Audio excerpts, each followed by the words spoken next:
Камера, мотор. Мы около культурного квартала Брусницын. Никогда здесь не был, иду сюда первый раз, поэтому покажу вам все, можно сказать, первыми глазами, первое впечатление. Единственное скажу, что исторически фамилия Брусницыных, конечно же, связана с кожевенным производством в Санкт-Петербурге. Еще по указу Екатерины II в 1780-х годах все кожевенное производство было переехало в эту часть Васильевского острова, которая в то время называлась Чекушами. Ну и уже к 20-м годам 19 века Брусницын и сыновья очень сильно развились и приумножились в своих мощностях до тех амбиций, что и были жилые дома построены, и производственные корпуса, особняк самого Брусницына, и общежитие для рабочих. То есть, соответственно, была подготовлена вся инфраструктура. Ну и вот в одних из корпусов кожевенного завода Брусницыных сформирован такой культурный кластер. Рядышком с Севкабелем. Типичные кирпичные, без отделки здания мануфактуры фабрик. Наверное, давайте поднимемся сразу на вот этот второй этаж. Здесь такую пристроечку.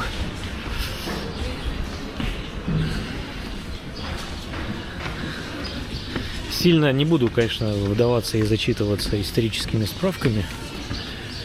Надо понимать, что это конец Васьки, это конец кожевенной линии или косой линии. Собственно, что мы имеем? Массу и кучу кучную всевозможных шмотошных магазинчиков, ну и местечек, где можно вкусно и дорого перекусить. Нет, насчет дорого не обязательно. Клаусцура. Что-то шмотошное. Товары для дома. Ретрика.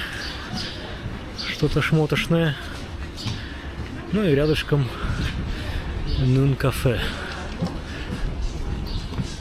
Стильно, модно, молодежно. Да? Да.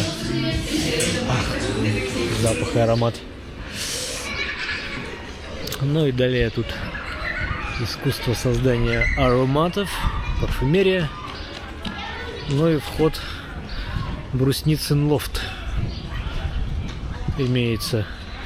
Ну, судя по тому, что там еще лежат стройматериалы, внутреннее наполнение, как ни странно, еще наполняется.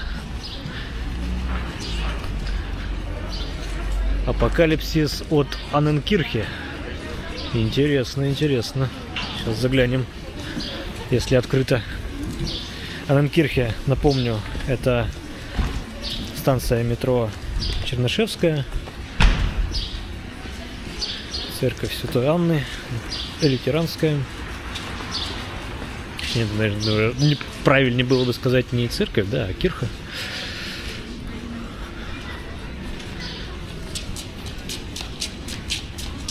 Что там людей нету? Странно. Почему? Кофейня с 10 до 10. Хоп. Хоп. Здравствуйте. А где все? Почему никого нет?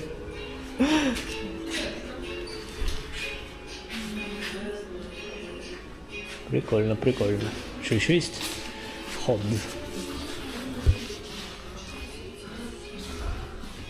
Здравствуйте. Имеющий ухо да слышит. Хорошо. Хорошо. Так, наверное, я возьму здесь кофейку и буду с кофе ходить. Магия монтажа. И кофе готов. Продолжаем прогулку. Сейчас спросил у девушек в кафе, когда больше всего людей в Брусеницыне, они сказали, что чаще это, конечно, пятница, суббота, вторая половина дня. А я здесь в воскресенье. Но, может быть, тем и лучше. Не так много толп страждущих. Ах, так, еще тут что? Еще раз. План культурного квартала. Ставим на паузу. Пьем кофе.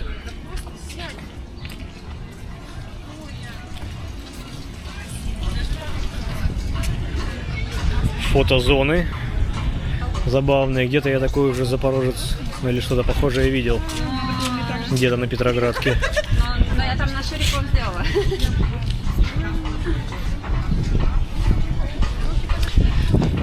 Ой, как обычно на заливе ветрено.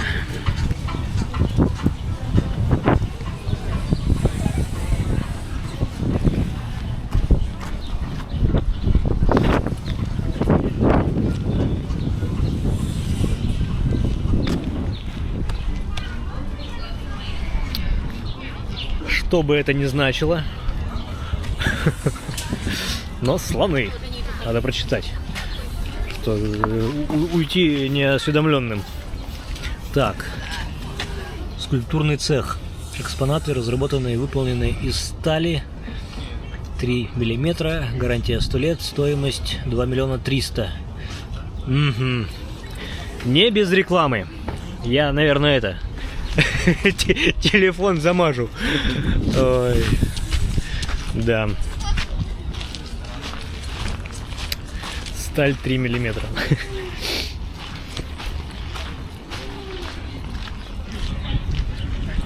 Ох, ах.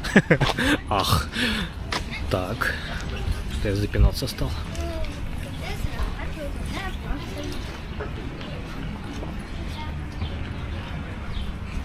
Прикольно вот эти вариации на тему надписей на промышленных зданиях. Я вот сейчас подставлю фоточку. Это рядом с Севкабелем. А здесь вот такое ах. Внезапное.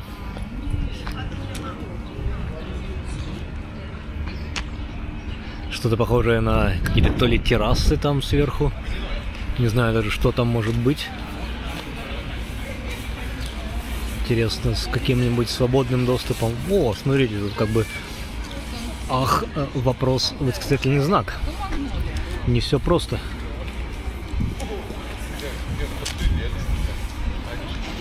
О, сейчас он кое-что тоже интересное заметил. Чуть позже скажу. Тут какое-то, не знаю, человечище. Философ-мыслитель. Следует из пояснительной записки Тимура Юсупова. Как говорится, что не сделаешь из говна и палок, у художника всегда получится хорошо. А вот что прикольно. Просто взяли ванны и из ванн сделали клумбы. Почему бы и да? Да? Можно же? Причем ванны-то не старые чугунные, а какие-то акриловые.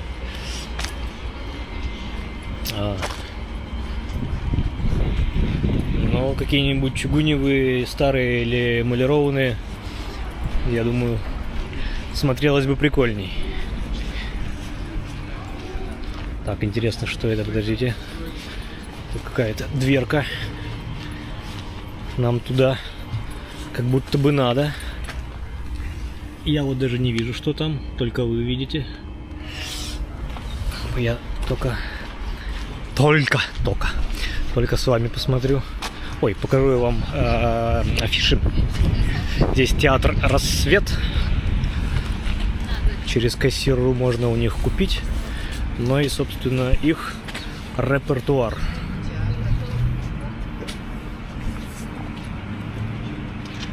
Ничего не могу сказать. Даю вам только лишь маленькую наводку и большую наколку. Как можно разнообразить свой досуг в Петербурге. Я думаю, это будет интересно не только туристам и гостям города, но и самим жителям. Ибо, знаете, это вот петербуржцы-то коренные ходят в Эрмитаж только по двум причинам. Это первое, в школе вместе с классом, а второе, когда родственники приезжают. Так, здесь зона игры в петанг, что бы это ни значило. Вот сама площадочка. Ну и для записи этих очков результатов. Не без граффити, конечно.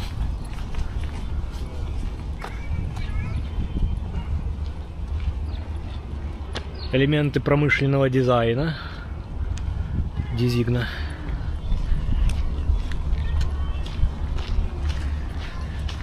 Смотрим на залив. Сейчас выйдем. О!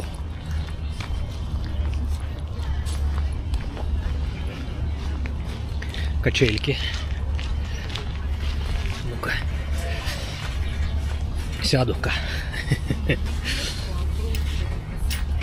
Оп. Хей, ла-ла-лей.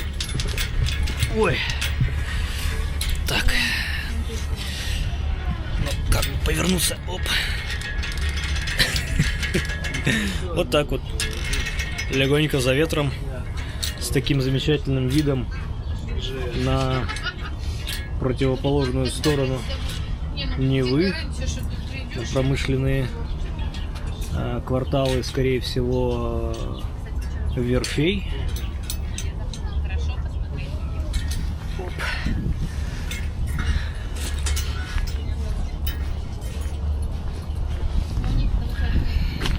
Эх, лепота, красота-то какая.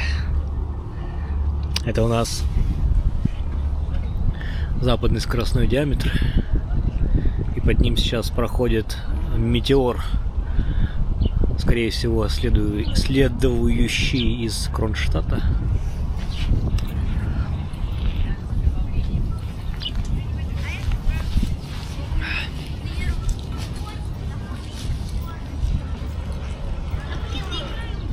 Ну, вангую, и то, что мне сейчас видится и кажется, территория не шибко большая, но если так у вас немножко отсылочку, это все-таки бывшее кожевенное производство. Об этом сейчас, по большому счету, ничего не напоминает, а не напоминает как минимум запаха. При технологии отделки кожи, при покраске ее, при вообще всех технологических этапах, конечно, тут должен стоять запах такой сильно неприятный, прям вот сильно неприятный. Сейчас этого нет. Тут, конечно, слава богу, балтийский ветер все выдул. Вот, как бы кто-то успел урвать себе гамачок, да и тут, видите, и свободненький гамачок есть, и всякие пуфики. Нормально.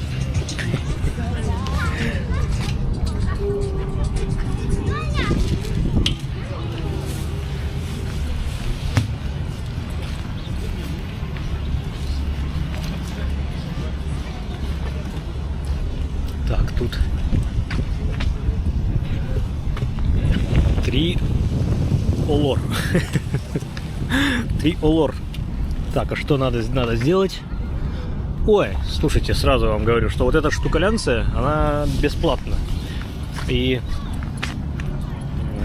реклама платит. Сейчас я вам тут Пытаюсь, ну, наверное, нет, ничего не увидим, но я вот тут сейчас буду смотреть. И, в принципе, бинокля рабочая. Там вот окуляры, какой-то бинокль туда внедрен. И, слава богу, никакую монету туда запихивать не надо. Ну и можно противоположный берег просматривать. Вон там как раз метеор едет. По-моему, метеор, да? Они же так называются. Эти корабли на подводных крыльях.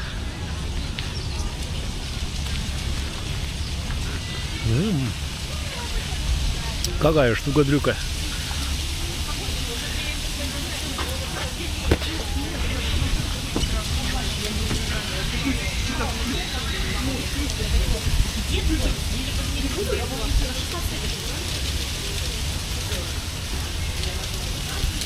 Интересно, интересно. Спасибо.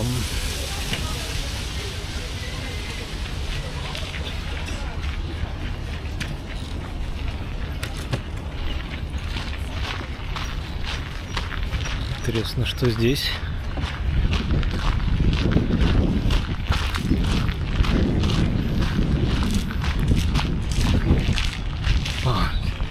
Я думал, какой-то бассейн там будет, а тут нет, тут просто какая-то площадка.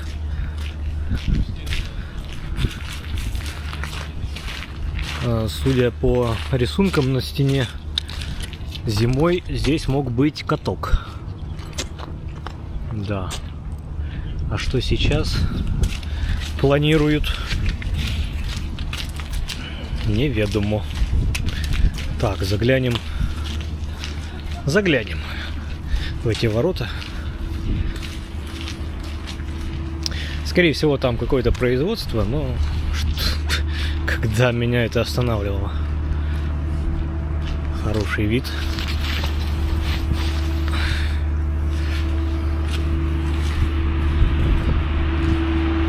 Вот вы можете понаблюдать, как оно вживе. Оригинальное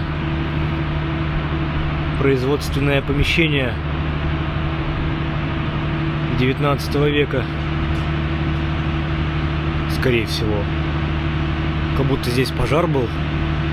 Стены, что-то вот это все закопченное. Но вот эти вот световые купола, это, конечно, шикарно.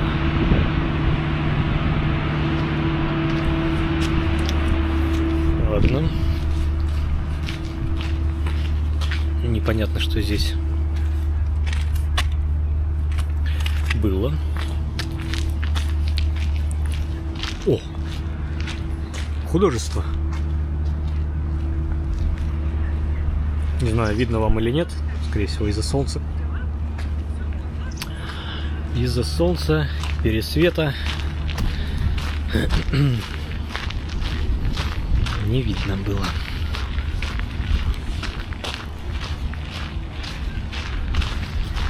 Лавки кайфули для любителей принимать солнечные ванны. Вот так вот. Бутылочка вина и класс, да? Да. И музычка с собой. Причем они к земле не прикручены, можно их крутить, вертеть и выставлять строго по солнцу.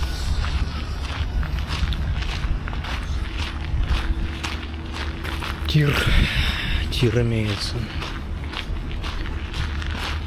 О! Так, здесь какая-то парковочка, не знаю, как здесь люди оказались.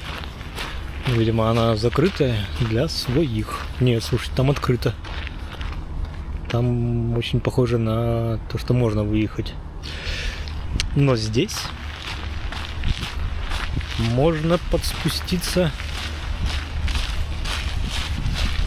к воде.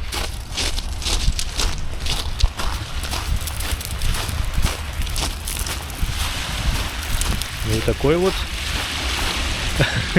лодка-казанка. Да, это же казанка. Кто это, профессионалы, кто разбирается? Ну, чувствую, она уже не жива, не мертва.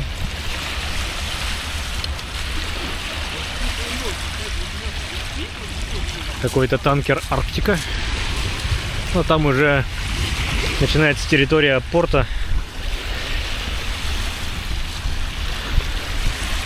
Туда нам пока не надо.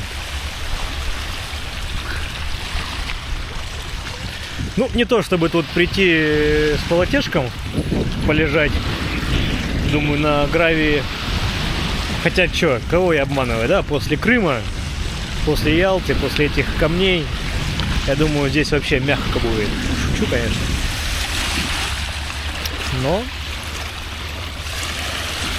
потрогать водичку, оценить степень прогретости можно.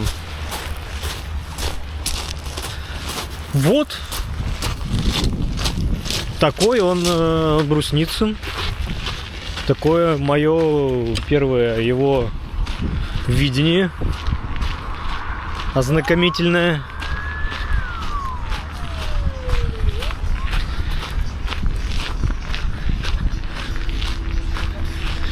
Что я думаю? Думаю, что для тех, кто сомневался по поводу Севкабеля, то в принципе поводов поехать на Васильевский остров стало больше. То есть локаций, которые можно пройти, потратить время свое, расширить кругозор, становится больше. Именно здесь это Севкабель, это Брусницын, ну и это старый морской пассажирский порт. Туда тоже можно зайти, доступ пока что открыт. Ну и пока здание еще не снесли, и вроде как сносить не собираются, но все может быть. Успевайте. Трудельники. Наверное, заглянул еще куда-нибудь. А то что? Интересно же.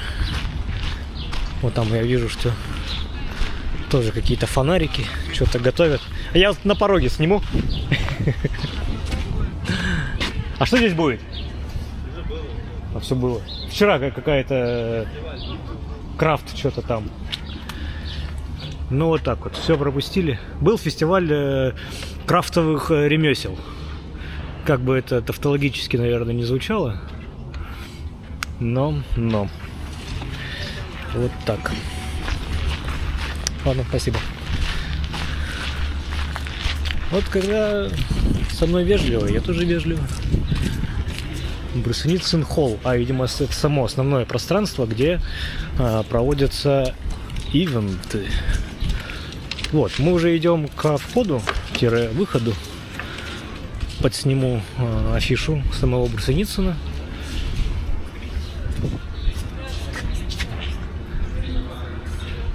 Так, май это уже было, 10-11 было. Что-то тут Эрмитаж тоже было. Хотя нет, еще вот будет 23 мая. Ага. Что-то здесь Анненкирхе у себя. Живые полотна Айвазовского. Что-то не понимаю, было ли. Концерты, но это концерты на Руффесте. Ага. Тут и космонавт афиша, и мультимедийная цветотерапия. Кожевенная линия 30. Окей. Угу. Смотрите, зона для курения отдельная. Ну да. Ну и что здесь? Камора, это пицца, паста, бирра. Где-то я Камору еще встречал. Между Восстания и Чернышевской, как будто бы во дворах. Ой, ну тут тоже я вот заглянул, почему бы и да. Вот эти исторические интерьеры сохраняют, приумножают и реставрируют местами.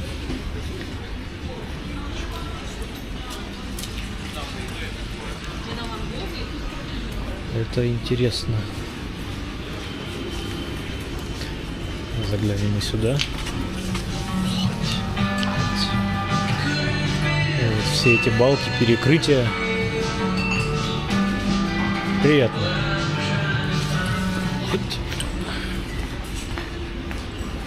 Вот, наверное, здесь это было цветотерапия. Регулярные выставки. Да. Кай Вазовский, Ван Гог, Густав Климт.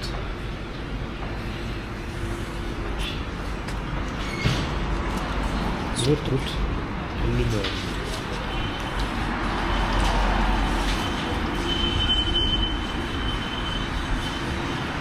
Ну, друзья. Я уж не буду спрашивать, как вам Брусницын. Брусницын? Я вам показал, я вам подсветил, что есть такое. Уж на ваше усмотрение, ехать сюда или нет. Поэтому подписываемся, ставим лайки. Вы все сами знаете. Пока-пока. А нет, не совсем еще все. Маленький бонус. Вышел с культурного кластера Брусницын и увидел, что сам особняк Брусницыных прям вот через дорогу рядышком. Поэтому я сейчас расскажу о нем чуть-чуть поподробней. Так, перебежим на другую сторону дороги, чтобы было лучше видно. Ну и что хотелось сказать, что я тут нашел, что особняк уже к 70-м годам 18 века, то есть 1770-е годы, уже был какой-то на этом месте построен, и Брусницыны стали владеть им к 1844 году. За это время особняк множество раз перестраивался, увеличивались высота второго этажа, изменялся фасад.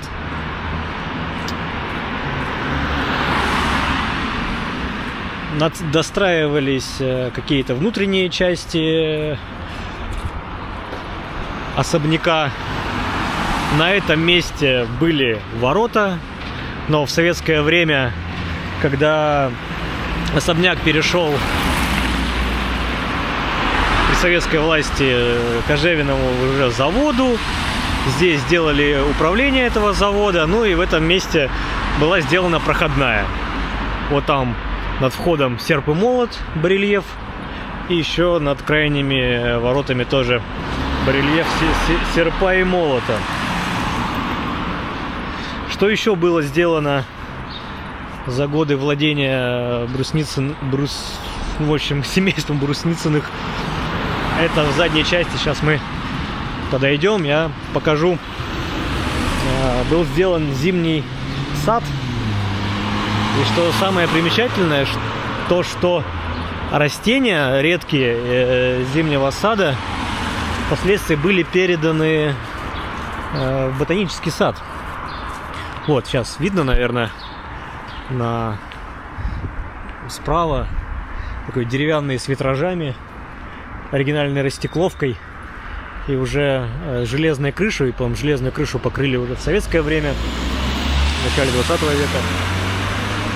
Это зимний сад.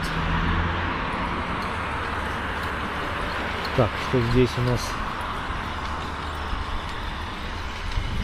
Ну, какой-то внутренний у них, конечно, садик тут остался. Под забором, колючая проволока. И вот это у нас угол косой линии и кожевенный. Ну, на этом, я уж думаю, точно все. Пока.